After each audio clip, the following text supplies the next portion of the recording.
Weimar.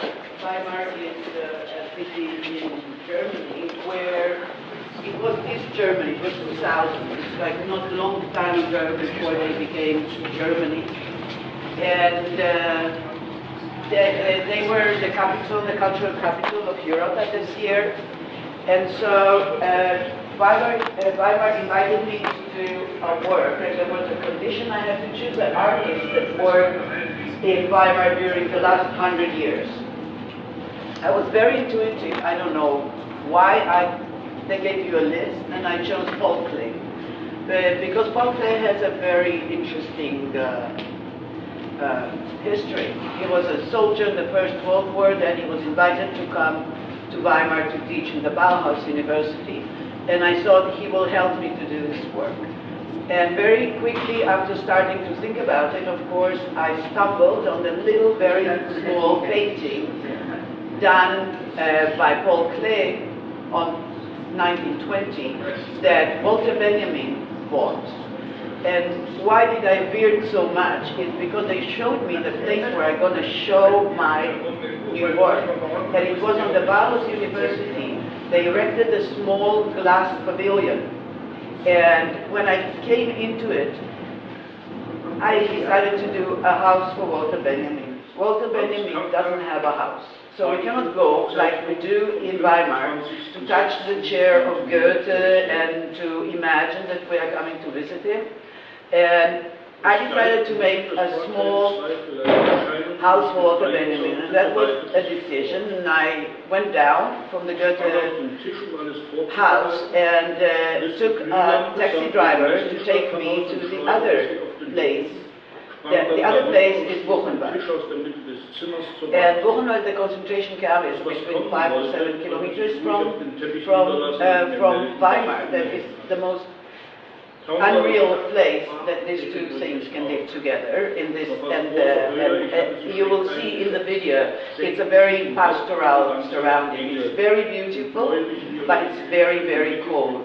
And whoever decided to place Buchenwald, it dominates Weimar, and it's very cold there, but Weimar lies on your feet, so it was so strange for me to do it. And so I took this taxi driver that was on the taxi station, and I asked him to take me to Buchenwald, and he, from his own ideas, started to talk.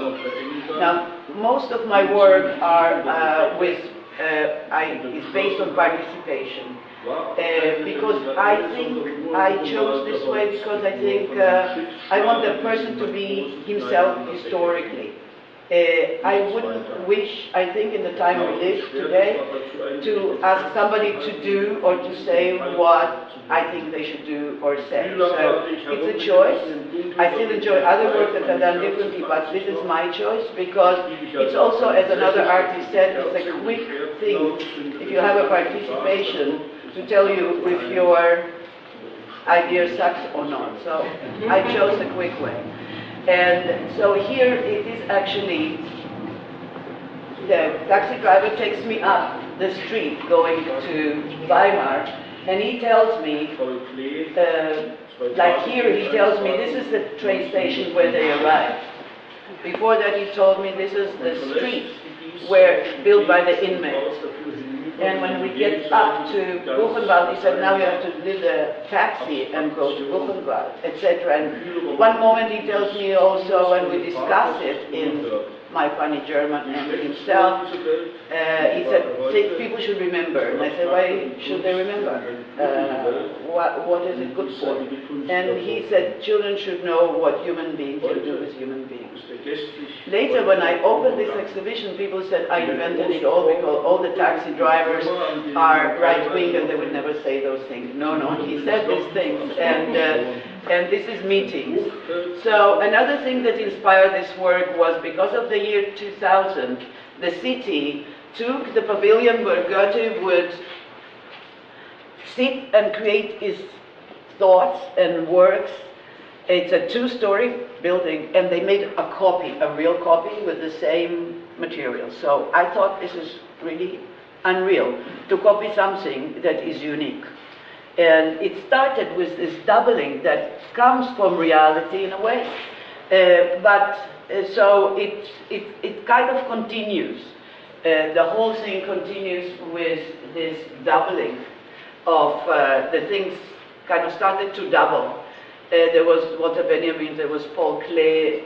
There was this kind of continuation of the thing that I had to negotiate somehow between the perpetrator and the victim, Buchenwald, Weimar, I don't know who is the who, and the connection between them means that they were linked forever. If I would take a car today, drive over somebody, I think me and this person would be linked forever. So this link so I decided to furbish his house with these 3 images where I hold the camera open, the shutter open, and I have this time span with these 2 people, they just move a couple of seconds.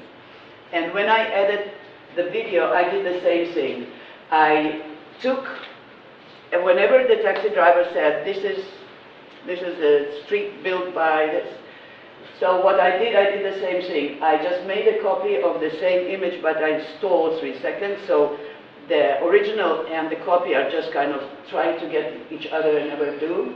And in between those, after a year of research, and I compilated 7 texts that are all named Angelos Novos. Angelos Novos, looking through Paul Klee diaries to see did he write something about it. He never did, but what he said is when you call something the new angel, it's rather positive, right? So he also said in his diaries that the First World War made him so hard, like a diamond, and the only thing he can do is to fly. So I chose this text. Then I chose 3 texts by Walter Benjamin, all he called Angelos Novos. One was a positive text a year after he bought this work, and he writes that he wanted to make a journal, to start a journal, and it never happened, but this is how he said we should write about history and events. So it's very positive. This was 21. In 33, he writes a text called Angelos Santandos, means the Satan, the angel became Satan. And because he's in Ibiza in 33, historically we know a little bit what's happening, but he's also deceived, like this woman that he fell in love doesn't want his love. And in 40, just a couple of months before he commits suicide, he takes this angel that will become the angel of history. And this is the text that he writes, this very famous text by him. Then I added a very tiny little poem by Gershon Sholem, his very good friend. Again, the same text, the same title. And what I did, then I veered forward, back in time, and I took a text of Franz Kafka when he's sitting in a pub, and he looks up and he sees an angel coming towards him, and he said, oh God, me, the non-believer, here, the angel is coming to me, and he looks up again, and this is only a piece of wood painted like an angel. So, and the text is so contemporary and wonderful, and so I edited like in front. And there's the last text too. So this is how this house was furbished. So it has the 3 photographs, the double chair that I squeezed together where the 2 backs disappear. That means if we sit with the other that is completely the opposite of us, we still need to touch the backs. And then I also created this double clock that one goes backwards and one goes forward, trying to say, does time exist? Do things disappear in time? Does they not? Or how it is? And sometimes I have this clock, another version of it, in my studio, and somehow you forget even about time because it becomes like a graphical thing. So I thought he would be happy about that. Another kind of abnormal thing, but maybe very normal. And again, I do use and try to work with rather new media from my time, that's photography, video, and sound. It's challenging sometimes it doesn't sing, sometimes it doesn't work. And I kind of, in this case, I just used it to my advantage. And in the year 2000, I was invited to another exhibition, and we had to choose each a bridge in a town, Braunschweig. And if you remember the year 2000, we had this huge crash, the economical crash. And I chose this bridge next to a huge bank that was still standing even though the crash occurred. And I wanted, it was just before the euro, introduction into the monetary system in Europe, and this is a coin of 10 francs. Means today it's like a monument to itself because it's all over. And what I did, this was filmed by a big crew of film, and we filmed this little coin that danced very well. We tried a lot. And we had a crew with sound and with lightning to have this small little thing. And then I edited so it would never fall. It is like perpetuum mobile. And I remember when I was a child, I was very, very impressed about this kind of need to conquer nature and to say, yeah, we can do something against gravity. And gravity is one of the forces that always kind of interests me. And here it defies gravity and it just kind of doesn't fall ever. And we know it today, right? It never falls. So. Yeah. The next work is a work that is the most recent one in this installation. And this is a work that is very personal, or not, because it's about I was born in Vilnius, and when I was 8, I left because my parents found their family in Israel, so we left. And I do not remember anything. I do remember everything from the moment I arrived there, or the trip, but not this. So many years later, means 5 years ago, they invited me in the art school in Vilnius to come and to teach a seminar about monuments. And I asked them to make an exchange and help me to find the house where my mother grew up, where she was a child, where she was running around. She never took me there. I was born in Vilnius. And so the problem was to find the address, as I didn't have the address, and she never took us there. So it's in the city, 1.5 hours away from Vilnius. It's in Alytus. And so they took a researcher and I took a researcher, and we started to try to find the address, and they took away the addresses from everywhere.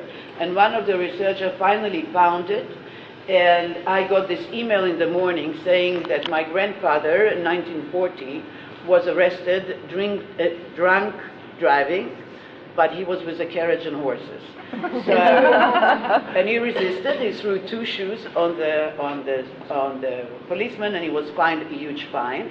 And I got it in the mail in the morning, and I thought, this is the first time I talked with my grandfather, and I kind of liked him. And but the other condition to the art school was that they have to give me a photographer that has all the cameras with all the lenses. As for me, I don't know what I'm going to photograph, so I need all the ammunition possible. And they found this young man of 25 that had all the cameras that I would never have, because I don't know how he managed to do it, but he has them all. And they say, you can have him. I said, great. And so when we got, so I said, my mother is from Alytus. He said, oh, my grandmother is from Alytus too. And it started to be spooky already there. And then when I got the address, it was just when we got finally to the place, it was really pretty amazing. His grandmother was there. His grandmother was deported by the Russian after the Second World War to Siberia. And so she didn't live there before the war, so that was a relief somehow.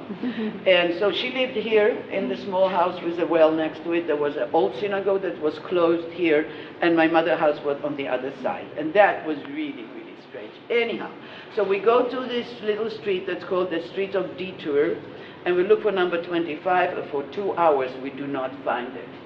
And so I decided, And yeah, this is where I was born. I didn't remember what window, so decided to take the photograph behind this tree that probably grew. And then I wanted a young forest. And then when we arrived here, and I started to look around, and I decided that there was an electrical pole, and with number 25, I said, okay, 23, I said, okay, let's say that this is it. This is where the house was standing. Now it's a playground, so let's photograph that. And then I found a well without the house next to it. I opened the well, I don't know, it looked like a little house. And we started to photograph, and after a couple of hours of photographing where I thought the house was standing with different lenses and different cameras, we took off. And his father that grew up there said, no, the 25 is there. And he phoned us when we got back to Vilnius, and he told us that 25 is actually this house. But they changed the number to 30 on it. So it was this house looking at us almost in every photograph, but not sharp. So it was just there standing and looking at us. When we came back a week later to photograph it, and we photographed it with infrared during the day. So infrared during the day gives this artificial kind of look to something. We found out that they cut the tree that was standing in front of the house just to show us that it's 30. While we know it's 25 after that. So while I was doing the research around this work, I found a website, and on the website there was this image of this place, and it was written on it, here starts the history of Lithuania, of Alytus. And so we traveled around till we found this mount, and it's a pagan place. It's like the origin space of this area. And I photographed it, and then we stitched it to a very big image. I wanted the image with all the possible details. And then I took this photograph and I converted it to film. And I made it make, again, a time look, a very fast time look. So the day and the night, the day goes down in 1 minute, but when the day goes up, the warm colors like red and yellow disappear, and so it becomes like an image that breathes, more or less. So when it goes down, we have again the green, the warm greens, and the skies, and when the day goes up, they just leach out of it. And then I wrote a text where I took away the specifics and I mixed together me and this young man, the photographer, and nobody knows anymore who is he, who is she, who is me. And reading that, you have a kind of people told me, oh, I have a vertigo while reading it because I don't understand. It looks so simple, and I do not understand who is what and where it is happening. And that was more or less my state of mind in doing this work. I didn't even know why I wanted to do it. This work was done in 2002, and Annette Herdig saw it and always wanted to bring it to Canada. And it's very interesting for me also that it happens today, also in the political situation. This is me being invited to Sweden to a residency, Jasper's residency, very good residency. So I prepare myself every time I go. And I was reading and I stumbled on the information that the Sami, the Lak people that live in the north, the indigenous, they don't have the word for war. And the Swedish people, since 200 years, do not exercise war. And I thought, wonderful, maybe they inspired each other. That I got very little smiles about what you mean. And I said, well, you know, two people that are in the same room or in the same country, on the same vicinity, will inspire each other. Maybe we don't even know how, and maybe it's not important. But there is a possibility that you have to give it a thought. And so I put myself I kind of started a big research about taking all the speeches of the leaders, of the Sami leaders and the Swedish leaders, with the help of a young Swedish person, because I couldn't read Swedish, and I was reading the French ones that were traveling to the north to find if they had the same kind of visions in their speeches. And I do work a lot with speech and talk, because it's the one that can always say more than what we write. And it will give away because we don't learn to speak. So it's always our inner other things that can govern it from time to time. That's why I always like also to have words and people that participate talk to me. But here I took, and I made a compilation of 60 quotation of those two, of this many from the two people. And then I wanted to ask, because when I came to Stockholm the first time, I said, you know, where is the Lap people, where are the Sami people? And they said, oh, you know, forget it. They all live in Stockholm, it's over. And I was kind of a little bit troubled because I didn't think so. And I asked if somebody could find me somebody to participate in my project. And one day, after a couple of months, this young woman phoned me and she said, I'll participate. I'm Sami, I live in Stockholm, but I was born in the north. And so I came to her house and I read it to her with my voice, because I thought voice is an important element here, all the 60 quotations, and I filmed her reacting to me. And if you hear what she's saying, she's just like, she started to talk and she talked and I filmed and she talked and she talked. I didn't ask her question, nothing. And what she told me was very amazing personal things, as if it's a complementary. She needs to make it a whole. And 2 days later, we flew to Kiruna, and then we took a car, and we came to the place where she was born in the north, in Karasuando, that is on the border of Finland and Stockholm. And I let her listen to what she told me in Stockholm.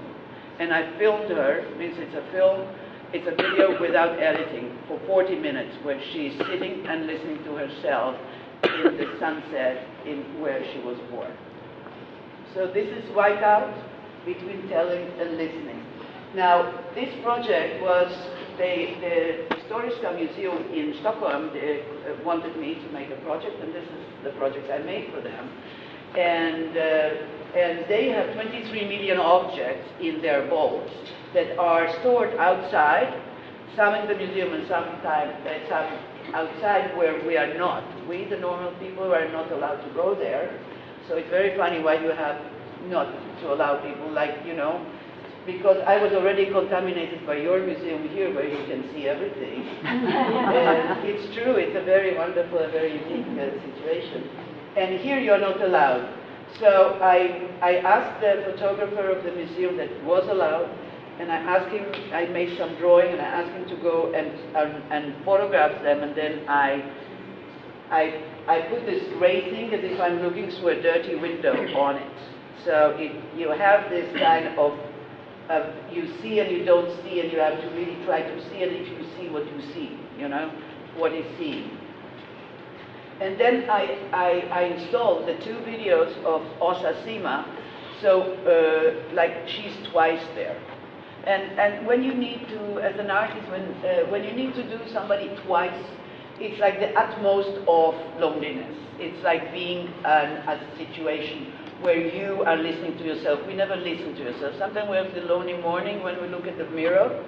But it's another thing when you have to listen to your words that almost never happens.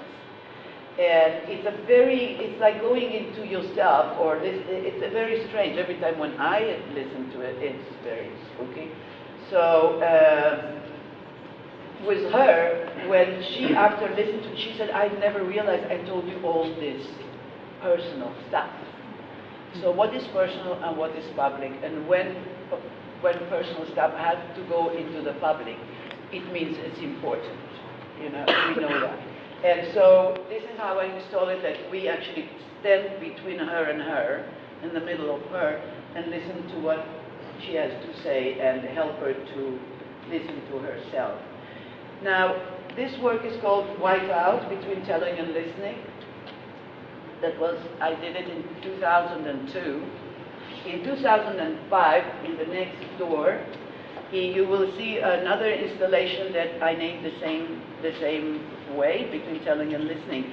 I was invited in 2005 with 3 more artists to give a proposition to the Memorial de la Shoah at the Holocaust Memorial Museum and the City Hall of Paris, to give a proposition: how can we show to the world the testimonies of the last 60 survivors? It was 60 years for liberation of the camp, and as you with me understand, a lot of 60 was a little bit weird, but I participated, because I think there's more survivors, but they chose 60 because 60 years.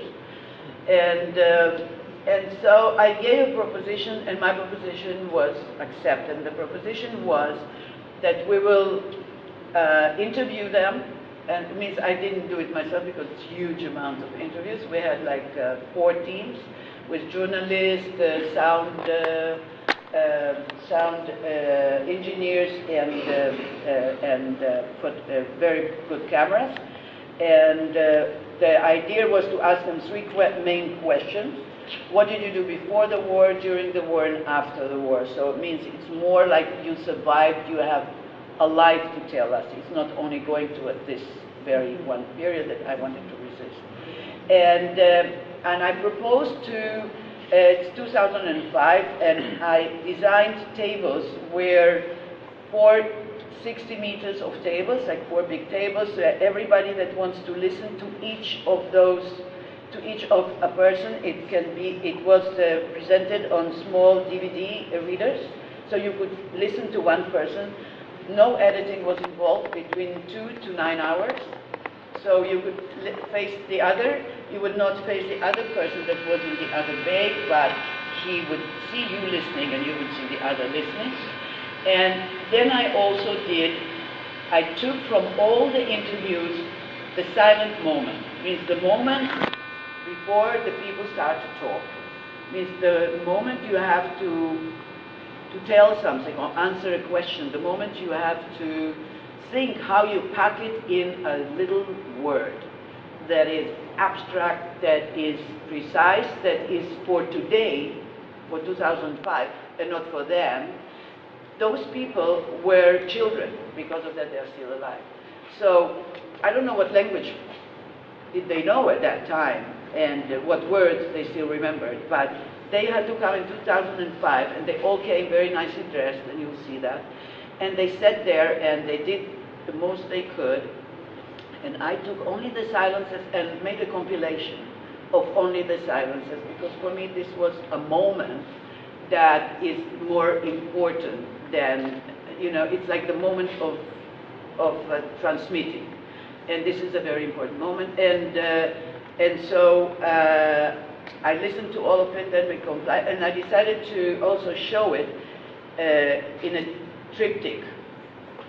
Means like the same film is in 7-second delay. So because I was thinking about how can we see what we can see, what they have to decide there.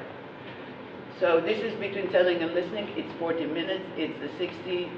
It's actually the 59 participants, because one person, after being interviewed, came and asked his interview and said, "I never told my family, and I do not want, and I want my interview," and he ran away with the DVD. And a lot of mind you, 30% of those people never told their family, and they came to the exhibition to show themselves to the family. It was sometimes very nice, because it's about media is very relaxing, relieving, maybe.